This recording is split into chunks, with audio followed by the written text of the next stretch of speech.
गणेशाय गणदैवताय गणाध्यक्षाय धीमहि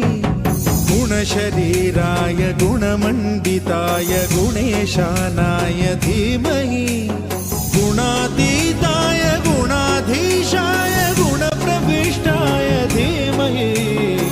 एकदन्ताय वक्रतुण्डाय गौरीतनयाय धीमहि गजेशानाय भालचन्द्राय श्रीगणेशाय धीमहि